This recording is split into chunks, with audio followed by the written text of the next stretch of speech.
The Sentinel is known to be reliable, fearless, disciplined, consistent, courageous, motivated, and skillful. So do what you feel passionate about. Take chances. All these qualities start from the mind. Your mind can be your worst enemy or your most powerful weapon. The world becomes your library to help you become better at your craft. Is this the dagger? Learn how to achieve greatness and tap into the Sentinel mindset. This episode is brought to you by The Arena. The Arena focuses on helping law enforcement and security professionals achieve their ultimate work experience, curriculum, and fitness goals. Visit thearenatoronto.com. Good morning, everybody. Welcome to this wonderful day. I'm dressed in a suit. I don't like it, but I am because I just came from a meeting. But I wanted to just touch base on what we're going to be talking about today. Today's episode is a special episode because it is in honor of Police Week. And Police Week is where we recognize all the incredible services that are out there doing what they do. And as many of you may or may not know, we do have a facility called The Arena, which is Toronto's only law enforcement and security training facility dedicated to individuals that are coming to level up.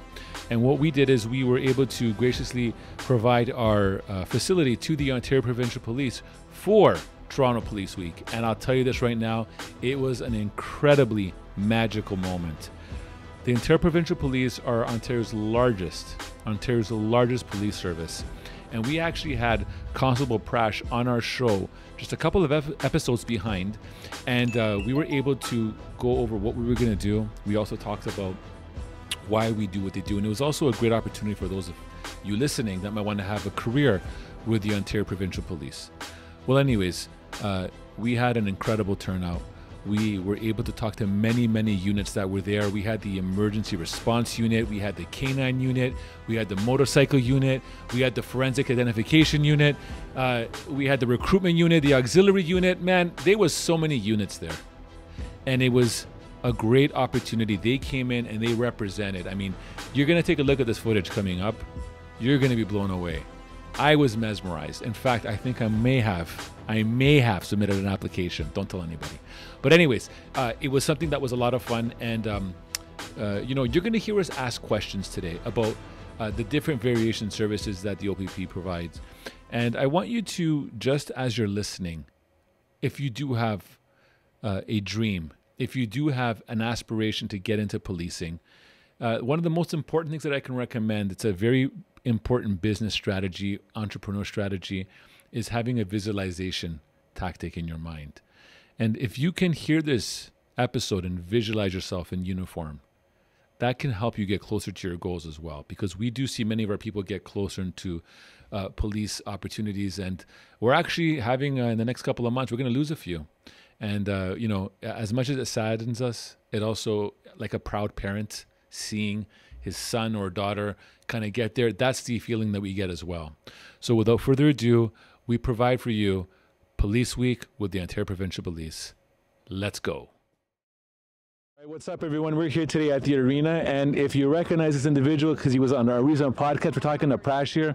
Prash, first of all, how are you doing today? Yeah, it's been a great day. I'm hoping the weather holds up. But it's a great turnout. We're just waiting for the candidates to come outside to take part in our outside session, but it's been good so far. Amazing. And I see there's been a great turnout. Right now, currently inside, we have applicants that are split up into two groups. Yeah. One group is going through what the prep circuit looks like. The other group, what are they doing downstairs? Well, they're doing the virtual reality session, and also there's an information session happening simultaneously. I think it's being well received. I'm just talking to them, and it looks like they're really enjoying it. So I think they'll be very surprised when they come out to see all of our specialty units here. We have K9 here, we have ERT here, we have our training officer with the intoxilizer here, we have our MC units here, we have our mobile command center here, we have our mental health clinician here. Yes. So essentially it's a way for them to be exposed to different opportunities and things that we do in the O.P.P. Amazing. So I've been able to identify, just based on uniform, the canine unit, the emergency response unit. Now, what about the people wearing white shirts? Who are they? Yeah, so we actually have inspectors here. So we have inspectors and detachment commanders from the Toronto detachment, the Aurora detachment, the regional headquarters for HSD. It's a great way for them to see some of our potential candidates, but also it gives the candidate to speak to the command team of the region and the division, so that way they can understand, what the current needs of the organization are and what each of those detachments are looking for in the people that want to work for them. So I'm happy they're here too. So Amazing, amazing. And for those that couldn't make it today, but still do want to reach out and apply, give us those details so we can kind of redirect people. Absolutely. You know, opp.ca/careers for anything that you need to know from a website perspective, but OPP_hire on our social media platforms. And you know what, if you just go to opp.ca/career, we have all the different events that are upcoming in not only the Highway Safety Division, but also in other regions of the province. I'm sure if there's, you know, anything that interests you, please sign up, attend. Who knows, I might be there giving the session. Amazing. Now, Parash, one more thing. I'm also noticing auxiliary is here, right? So I've heard already in EECS that people will say, I don't know if I want to be a policing, but I do want to give and I want to help. How does someone help if they want to give to the auxiliary? Yeah, great question. So we have auxiliary officers here. We also have special constables here. We also have civilians here. So we have all the different realms of people that work in the organization, not just police officer being represented here. So if you want to see what the process is to get into an auxiliary position or a special constable position, or even as a civilian member at the detachment, they'll be able to answer and tell you what that is and what those roles are like, and that way you can be well informed to pick, you know, which area you want to go into the organization. So it's good. Amazing, man. Well, look, I want to thank you for being able to bring so many of the units here. They're all representing to the highest level, and you're actually making it very easy for someone to say, I would like to join the Ontario Provincial Police. And we did a big podcast with you where you were so gracious and explained so much of what it is. And look, again, for those, if you're looking at the O.P.P, you can be anywhere in Ontario. Yeah, and you know what, I appreciate that. And you know, I want to say, obviously, you've been great, and you, you know, Sentinel and obviously Arena and all the staff that you have that work with you, you know, right from the get-go. So I want to give you a bit of credit and thank you for supporting us in putting this amazing event together, and it's been going really, really well. So it's certainly kudos to you and your team for helping us with this. Thank you so much, man. So Ontario, so the website is www.opp.ca/careers. If you go there, anything and everything that you need to know, you'll find it there. Amazing. Guys, have fun and let's keep exploring. What's up, everybody? Today we are here at the arena and we have Alicia from the K9 unit for the Ontario Provincial Police. How are you doing today? I'm very well, thank you. Amazing. So this is actually a very cool unit. I mean, I just saw you right now walking with one of your dogs, and we'll get into what kind of dog that is. But let me ask you this. What was it for you that made you want to jump into this division? So before getting on K9, I was actually with our emergency response team. Okay. So I worked a lot with our K9 unit, doing their backup and just had different types of calls, and really became interested in how the dog works and operates that way. And then I had some opportunities to help out our local handler, like caring for his dog when he was away and that sort of thing. And that really made me want to get involved that way. Okay, and I'm pretty sure a prerequisite should also be you should love dogs. It's definitely helpful, yes. Okay, nice. Speaking of dogs, what kind of dogs is used, you know, in this division? So we have dogs that are used for different purposes. So we have our general service dogs, which are primarily German Shepherds or Belgian Malinois, and then we have single-purpose dogs that are used for search and rescue, human remains detection, or explosive detection, and a lot of those are labs. Okay. Yeah. And when Alicia would your unit be utilized? When would someone call this division? At what point? So usually the front line responds to a call, and then we're called in to assist. So if somebody's fled on foot, if they have a missing person, if they're looking to find physical evidence, if we do building clearings, that sort of stuff. So there's a lot of different capabilities that our dogs have, again, depending on the type of dog. So bomb sniffing, they can do all that stuff. Bombs, firearms, drugs, human remains. So quite a variety of things. So they're actually a very big major asset to you guys. Absolutely, yes. Yeah. Okay. Yeah. What would you say are the biggest challenges that you would notice for someone looking to come in there, like that they should maybe, if they wanted to come, what would be some challenges you should be aware of? It's a big learning curve as a new handler, like trying to learn. They have a great training program for us, but going operationally, it's very different having to read your dog in a different type of environment, and obviously they're working with a lot more stimulus around them. Okay. And that sort of stuff. So there's a big learning curve for both you and your dog when you hit the road doing calls. Okay, and I did speak to something similar a couple of years ago. When it comes to their shift work, How do they work in the shifts? Like, do they do the same schedule as you would do, or do you have to rotate dogs within your shift? No, so I have my dog with me all the time. So even when we're off duty, he's with me. I'm responsible for his care then. So we have them 24/7. So whenever I'm on shift, he's with me in the vehicle. Okay, so they can basically have like a 12-hour day, no problem, basically. Yes, and then we're available for calls essentially 24/7 as well. So if we're not on shift, we could get called out to go somewhere still. Okay, so the one that we have here today, what's his name? Is that a boy or girl? It's a boy. What's his name? Felix. Felix, and how long has he been with you? So we've been operational since September of 21. Okay, amazing. And because he literally is with you all the time, like literally he is it's like he's your partner all the time. It's amazing to have that relationship that you can kind of go on and off on that. It is, and it's very different. Like working the road, you're sometimes partnered with different people on that, whereas I'm with him all the time. So it is a very, very different bond. Okay, amazing. Tell me about the uniform. We look around, there's different levels of uniform. You guys have like a more of army-ish kind of militant style color. Is it more to identify the unit? And also I'm assuming that you probably have maybe like safety guards around your arms or stuff when you're dealing with the dogs. Just let me know how you guys came upon the uniform piece. So our uniform is always green. Okay. I think that's because we're predominantly working out in rural areas, so in the bush and that kind of stuff. And if we need to be concealed, then we're able to blend in a little bit. But like these uniforms, you can wear the knee protections and that sort of stuff. So it's the exact same uniform that the emergency response team wears. Yeah. Okay. So behind us, that is the emergency response. Yes. Okay. And again, you guys work together. Yes. So really, whenever we're deployed at a call, they're with us. Okay. Well, look, this is amazing. I think it's an incredible unit. I have to say, the Ontario Provincial Police probably have the coolest look, vibe, the whole 9 yards. And I think it's a great opportunity for many people looking to get in. Because look, at the end of the day, when you're getting into a service, there's that element as well of like, do you really want to enjoy it? Do you have that passion? Do you have that cool element? I think these all speak to that. And Alicia, thank you for your time. I think you do something amazing with what you do and how you're able to handle a dog and utilize him to basically solve crime. And that's amazing. Thank you for what you do. Thank you. All right, everybody, we are here today with Cordell from the Ontario Provincial Police in the specialty unit, the emergency response team. How are you doing today? Great. How about you? Amazing, man. So first of all, I have to say, you guys look cool right off the get-go. And you guys are wearing different colors.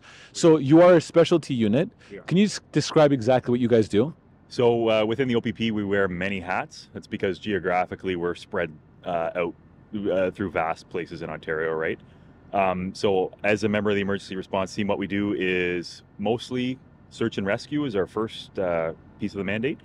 So looking for missing persons that have gone off in the bush. That's a lot of our call volume.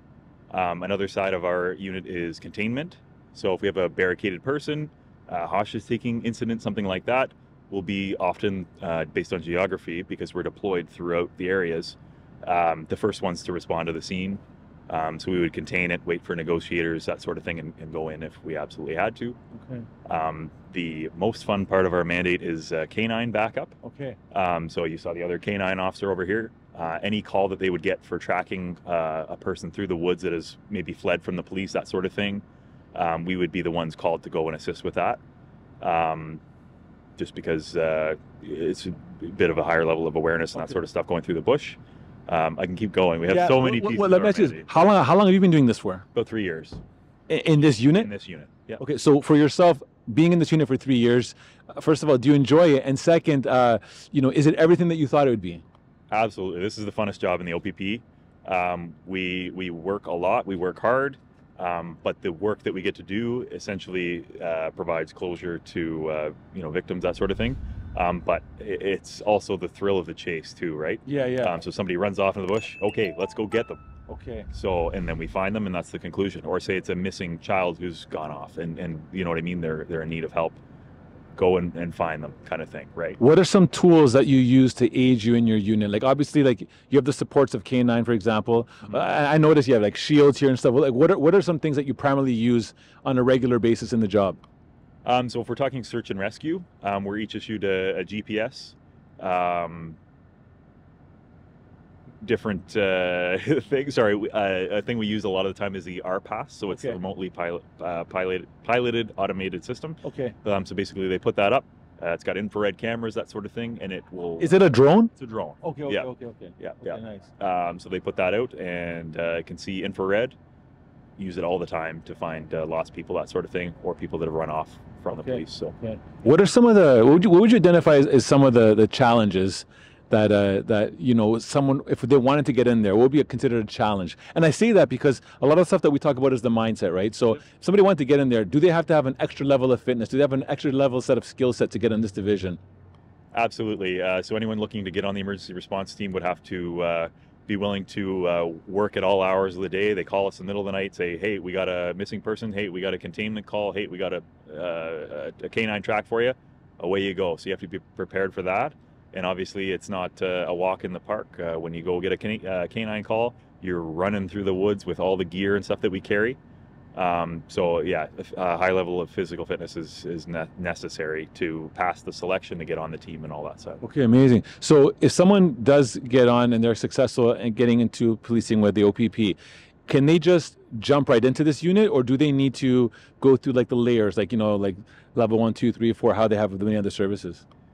So first of all, there has to be an opening at the detachment that person is posted to. So say I work at a Lindsay, say there's an ERT spot in Lindsay that's becoming available. You have to have 3 years on the road. So after you have 3 years on the road, you've done a good level of work at your detachment, and a spot comes up, you can apply to go to the selection. It's a week long. I won't give away any trade secrets, but basically it's very physically, mentally demanding, and they push you to your limits to see, are you going to survive that in a, you know, mentally, or are you going to tap out? Okay. You know, once you pass that, then there's a 10-week course. You go on that, and if you're successful, you become an ERT member. So. Okay, amazing. Now, I'm noticing that you guys utilize quite a bit of SUVs, I'm assuming, when you're doing a lot of this. I've seen they've been outfitted as well with bars and all that. Are you ever in situations where you have to transport people in these vehicles? Absolutely. So believe it or not, these are just regular police cars from any O.P.P detachment. Traditionally, we just use the SUVs because we have so much kit. Okay. But there's nothing specifically different about these other than they have a radio that's capable of going anywhere in the province, and different gun mounts for our C8 because there's a bigger sight on them. Yeah.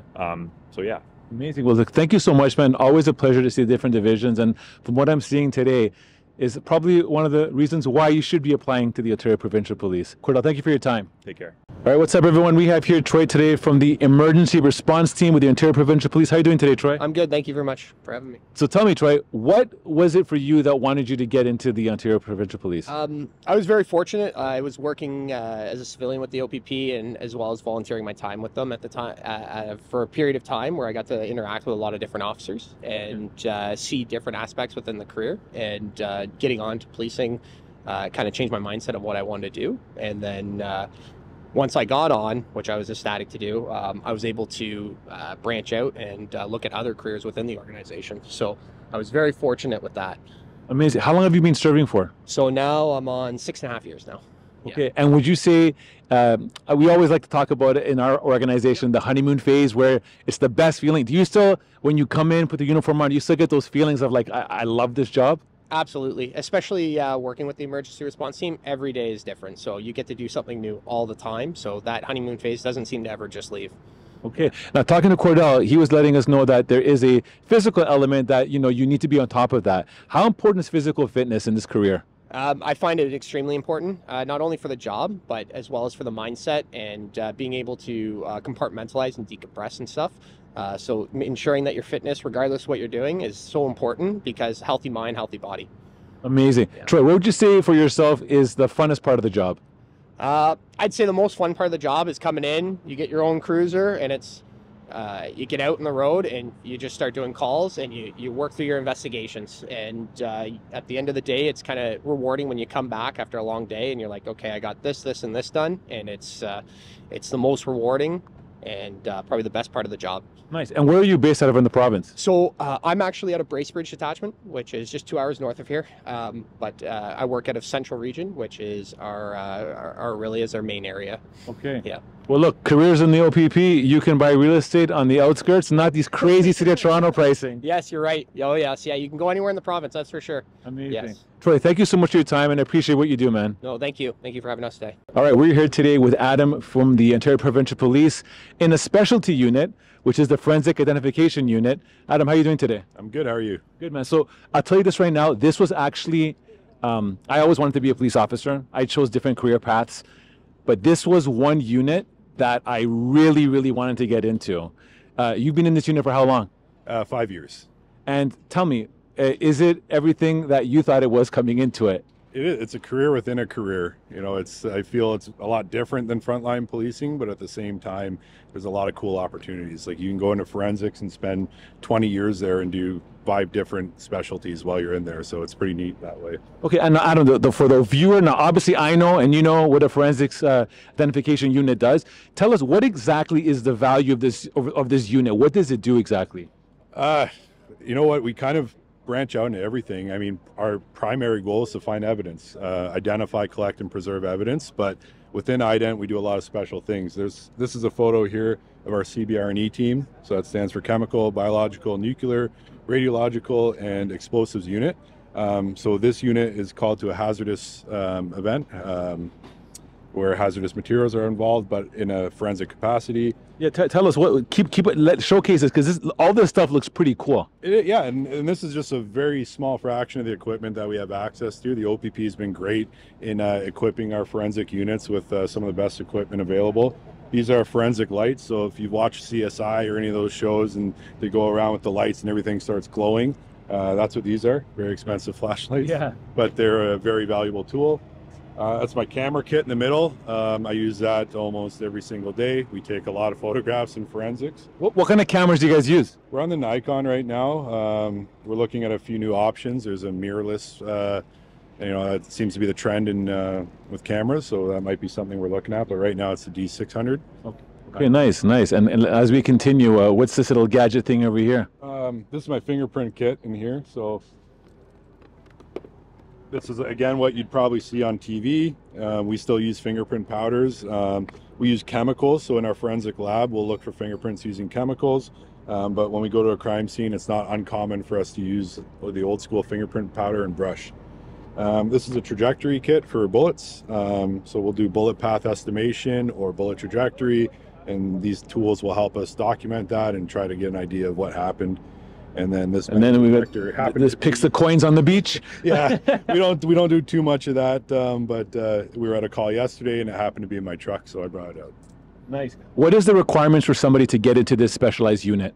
No requirements really. Like my background is in forensics. I went to university for that, but that by no means is a requirement to get into the unit. What I mean is, do you need to complete 4 years as a special constable before you, like the 4 years to go to one platoon, 1, 2, 3, 4, or do you just jump right in? To tell you that we're getting younger. The whole organization's getting younger, so I'm seeing people with less time on than that get into forensics. But from when I started, there's a lot more forensic opportunities in universities, so we're seeing people coming in who already have a forensic background before becoming a police officer. So I've seen 2, 3 years. I only had 3 years on the road before I came into this unit. So okay, and one last question: what would you identify as probably one of the coolest things on the job that you do in this unit?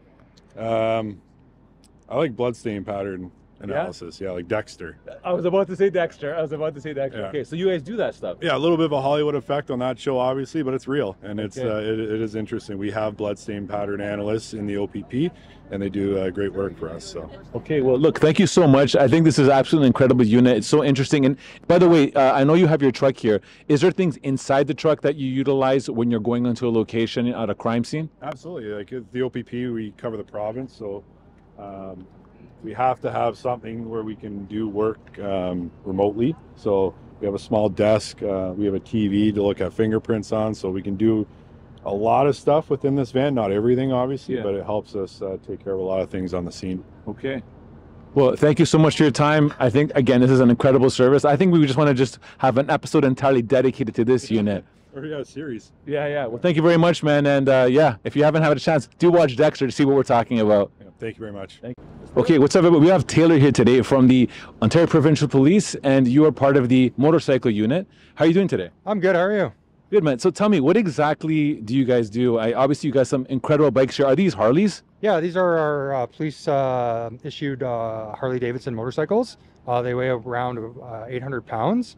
So usually on a typical day, we gear up and we put our rain gear in there, our hats, our notebooks, some witness statements and stuff like that in our side cases, and then we just go out and patrol. So we're free to patrol all the highways in the Greater Toronto region, and we just stop vehicles and make sure everything's correct with that vehicle, and we go from there. What are the requirements to be part of this unit? So you had to have your M license, and then once you had your M license, we had to do a 2-week course for basic operator requirements. So it was just a 2-week course that we did, and there was about 20 of us on the course, and then we learned how to like get around obstacles. It's a lot of slow pattern operations and stuff like that, of how to safely operate the motorcycle.